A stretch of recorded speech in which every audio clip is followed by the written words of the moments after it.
Yes mga kabagis, welcome back to my channel. This is your kabagis, no? Magandang araw. Bukas pala, nakaschedule ako sa AI ng ating mga dumalaga. I-vlog ko yan mga kabagis. And for today's video, ipapakita natin yung ating mga kumbaga, i-share ko lang yung mga advantages natin kung nag-alaga tayo ng mga baboy or mayroon tayong alagang mga biik. Yung baboy, ito yung ating malaki na rin yung ating kabagis, American Bully na si Maseda. Baka next month na rin ito, pwede na rin itong pakastahan para mga anak. Mahal yung mga baby nito mga kabagis. Kung may papers ka, mayroon 20, 25. Kung wala naman 10, 15. Ganun yung presyuhan ng mga anak. So kaya alaga din tayo yan. Babae yan kabagis. So yun, no, pakita ko sa inyo yung mga advantages natin na mag-alaga tayo ng mga baboy. Unang-una yung fertilizer nila. Kita ko yung resulta ng ating fertilizer maya-maya. Napakaganda, napakataba ng mga tanim. And also sa ating kalusugan, mayroon tayong gumising araw-araw, maglinis, and marami pang iba. So ipakita ko sa inyo mga kabagis. Just keep on watching.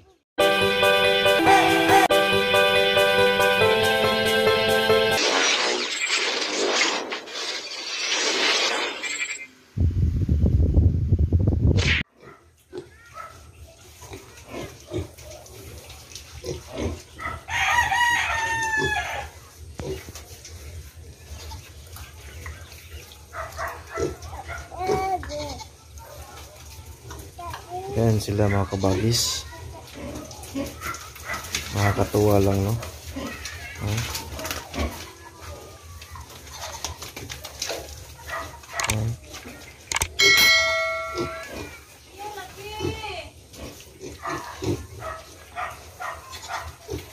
Bukas pala itong ating mga inahin, tuturukan na to ng kabagis sa AI kasi parang 3 beses na yata itong nag-hit. Hindi na masyadong kumakain. Pati yung nasa loob dito. So bukas tayo puntahan ng ating technician. Siya yung mayroon daw talagang specific na mag-inject or doon sa AI. So i-vlog natin yon mga kabagis bukas. So yung kagandahan mga kabagis, no, na mayroon tayong mga alaga. Unang-una yung nakawala ng pagod. May rason kang gumising. And isa sa lahat, itong dumi nila nung mga first pang batch ng inalagaan ko is diba nilagyan ko ng yung dumi nila, yung sodas. So ngayon mga kabagis, yung sodas na yun at yung dumi, ilang buwan na naging fertilizer na siya at ang taba ng lupa. Napakataba siya ng organic fertilizer siya. So yun, napakaganda kasi mataba yung lupa. Ipakita ko sa inyo yung resulta ng nalaro sila mga kabagis. Gahabulan sila.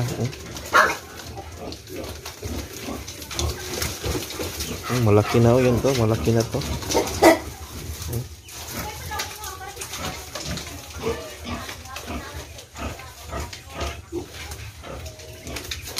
So, pakita ko sa inyo yung resulta ng organic fertilizer. Yung talagang dumi ng baboy na sinalo sa sodas, naging fertilizer na siya mga kabagis. Dito siya mga kabagis. Yung ating mga RIR. Kalain mo yun, ganito yung resulta ng yan yung organic fertilizer natin. Dumi ng baboy yan po, tapos may sodas. So naging lupa siya na mataba. So ito yung resulta ng ating tanim na okra. Ito yung ang taba ng okra natin mga kabagis. Kinagat lang ng mga RIR nung maliit pa yan. Ito yung ating kamatis. Ito yung kamatis.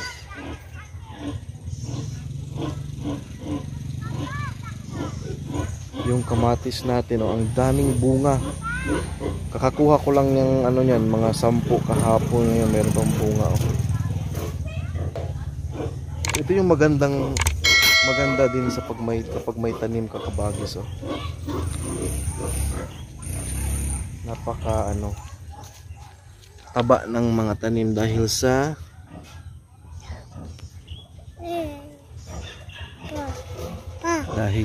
dumi ng baboy. Yan yung kamatis, yung bunga. Daming bunga talaga Madami pa sana yan, kaso inano ng mga manok, kaya ganito yung resulta ng iba. Pero sa batch na yan,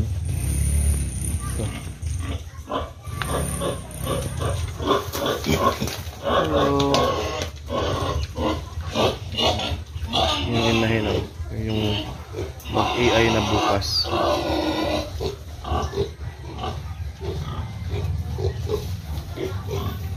Ang bilis ng lumaki.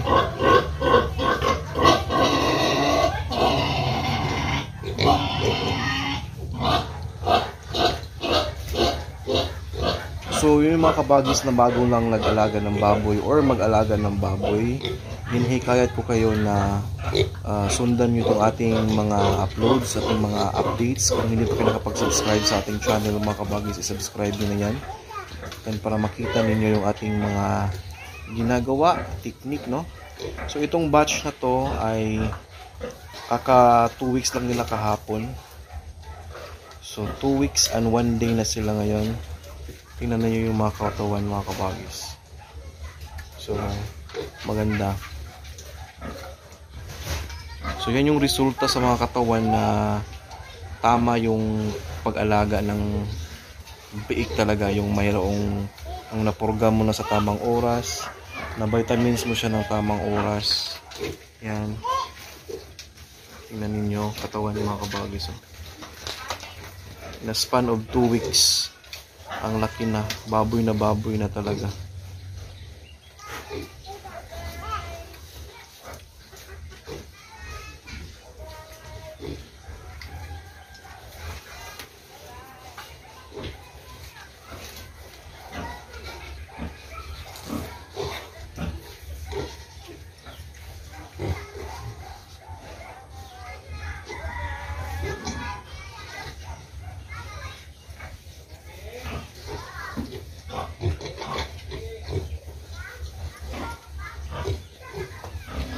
So yung mga benefits natin mag-alaga tayo ng baboy, unang-una, exercise natin, no? Kaya tagapag-alaga, tagapakain, tagalinis. At the same time, yun, mayroon kang organic fertilizer na kagaya dito. Yan. So ito mga kabagis, hindi yan transfer na lang yan diyan. Ito. Kasi pinatay sila ng mga RIR doon sa walang masyadong organic na fertilizer. Transfer ng papa ko dito. Sana mabuhay pa yan. Pero ito talaga yung maganda. Isang puno lang siya na talagang nagbunga ng ganyan. Ang ganda talaga. So yun yung mga advantages, no? Mag-alaga tayo ng baboy. Meron tayong organic.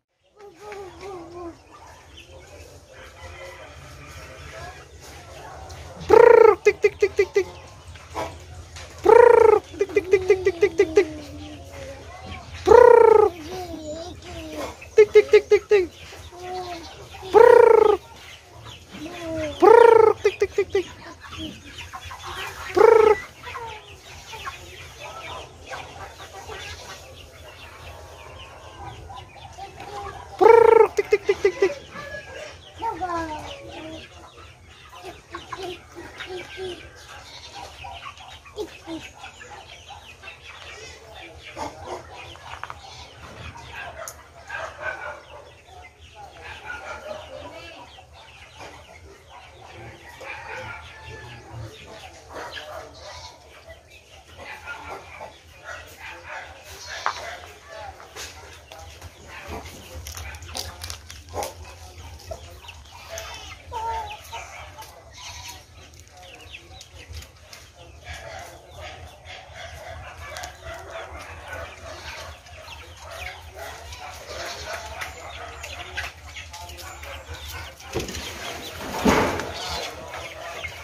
shout out tayo no kay Sky 26, shout out sa iyo kabagis.